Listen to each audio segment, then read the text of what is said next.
Hello friends, मी आहे ज्योत्स्ना.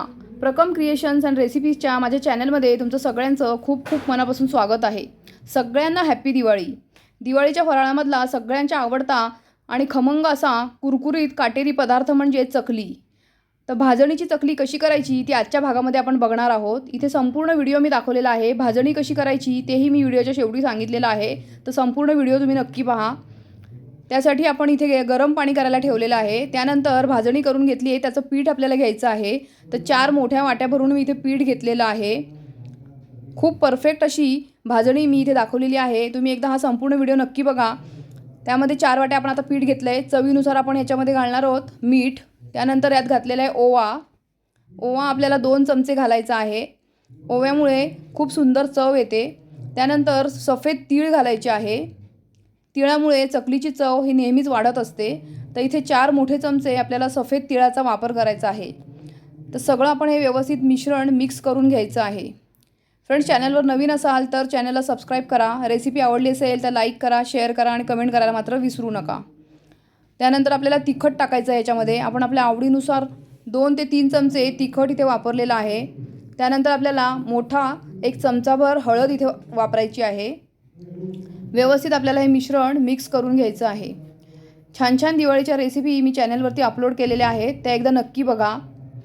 तर आता हे आपलं मिश्रण आपण मिक्स करून घेतोय. व्यवस्थित भाजणीच्या पिठामध्ये आपण हे सगळं एकजीव करून घ्यायचं आहे. आपण पाणी गरम करायला ठेवलेलं आहे. पाण्याला सुद्धा छान उकळी आलेली आहे. आता मी गॅस बंद केला आहे. त्यानंतर हे सगळं मिश्रण एकजीव झाल्यानंतर आपल्याला गरम पाण्यामध्ये भिजवून घ्यायचं आहे. आता आपण इथे टाकणार आहोत गरम पाणी. याच्यात लागेल तसं पाणी टाकायचं आहे. आधी थोडं थोडं पाणी टाकत आपल्याला पीठ भिजवून घ्यायचं आहे. याचा एक घट्टसर गोळा करून घ्यायचा आहे. खूप सैल नाही करायचं आहे आपल्याला. जर पीठ सैल झालं तर त्याला काटे नीट येत नाहीत आणि चकल्या मऊ होतात. तर व्यवस्थित आपण चमच्याच्या साहाय्याने हे गरम पाणी टाकत छान पीठ भिजवून घेतलेलं आहे. तुम्ही बघू शकता अतिशय सुंदर असं पीठ भिजवून इथं तयार झालेलं आहे. रंगसुद्धा खूप सुंदर आलेला आहे. आपल्याला आता हे 10 मिनटं पीठ असंच झाकून ठेवायचं आहे. 10 मिनटामध्ये ह्याला एक छान वाफ भरते. त्यानंतर ह्याचे छोटे छोटे आपण गोळे करून घ्यायचे आहेत आणि साच्यामध्ये आपल्याला जेवढं बसेल तेवढं पीठ मळून घ्यायचं आहे थोडं थोडं. आणि त्या साच्यामध्ये आपण चकलीच्या घालून ह्याच्या छान चकल्या पाडून घ्यायच्या आहेत. तर इथे घेतलेला आहे चकलीचा सोऱ्या. त्यामध्ये बसेल एवढंच आपल्याला पिठाचा गोळा करून घ्यायचा आहे. आणि त्या सोऱ्याला थोडासा पाण्याचा हात लावून मी तो ओला करून घेतलेला आहे. त्यानंतर ह्याच्यामध्ये आपण हे व्यवस्थित पीठ असं भरून घेणार आहोत. तुम्ही बघू शकता इथे व्यवस्थित छान चकली पडते का आपण बघू शकतो. मस्तपैकी बाहेर येते पीठ. आता इथे आपण चकल्या पाडून घेऊयात. तर अतिशय सुंदर, कुठेही तुटत नाही आहे आणि काटेसुद्धा किती सुंदर आले तुम्ही बघू शकता. एकदम मस्त अशी काटेरी चकली आपली इथे तयार झालेली आहे. अशाच प्रकारे आपण सगळ्या चकल्या पाडून घ्यायच्या आहेत. जसजसं आपल्याला चकल्या आपल्या कढईमध्ये जितक्या बसतील तेवढ्याच आपल्याला एका वेळेला पाडून घ्यायच्या आहेत. आपण आधीच चकल्या खूप तयार करून ठेवायच्या नाही आहेत. आपल्या कढईमध्ये जेवढ्या चकल्या बसतात तेवढ्याच चकल्या आपण पाडून घ्यायच्या आहेत आणि मग आपल्याला त्या तळायला घ्यायच्या आहेत. जास्त चकल्या आपण आधी करून ठेवल्या तर त्या व्यवस्थित होत नाहीत.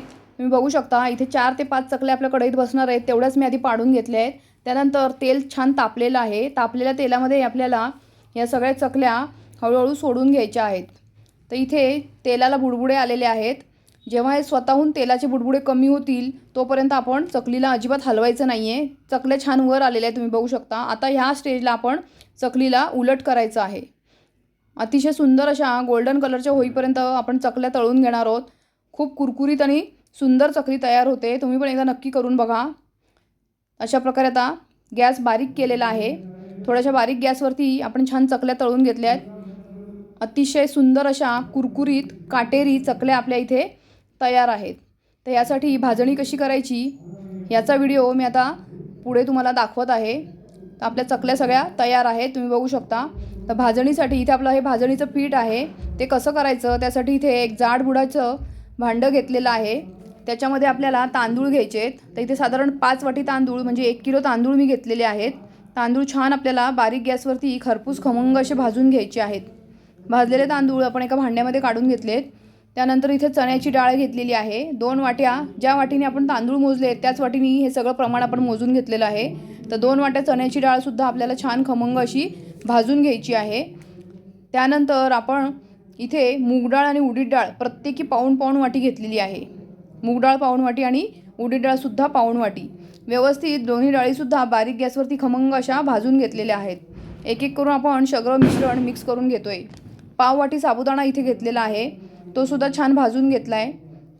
त्यानंतर आपल्याला इथे घ्यायचे पोहे, अर्धी वाटी पोहे अगदी बारीक गॅसवरती छान खमंग गोल्डन कलरचे आपण भाजून घेतलेले आहे. त्यानंतर आपल्याला इथे घ्यायचे धणेसुद्धा आपण अर्धी वाटी घेतलेले आहेत. धणे आणि जिरे घातल्यामुळे भाजणीला खूप सुंदर वास येतो आणि चवसुद्धा चकलीची खूप छान लागते. तर इथे पाव वाटी जिरेसुद्धा घेतलेले आहेत, ते सुद्धा छान आपण भाजून घेतलेले आहेत. आता हे सगळी भाजणी आपल्याला एकत्र करून घ्यायची आणि थंड करायची आहे. थंड झाल्यानंतर आपल्याला हे मिश्रण बारीक दळून आणायचं आहे. तर अशा प्रकारे आपली परफेक्ट अशी भाजणी तयार झालेली आहे. रेसिपी आवडली असेल लाईक करा, चॅनलवर नवीन असाल तर सबस्क्राईब करा.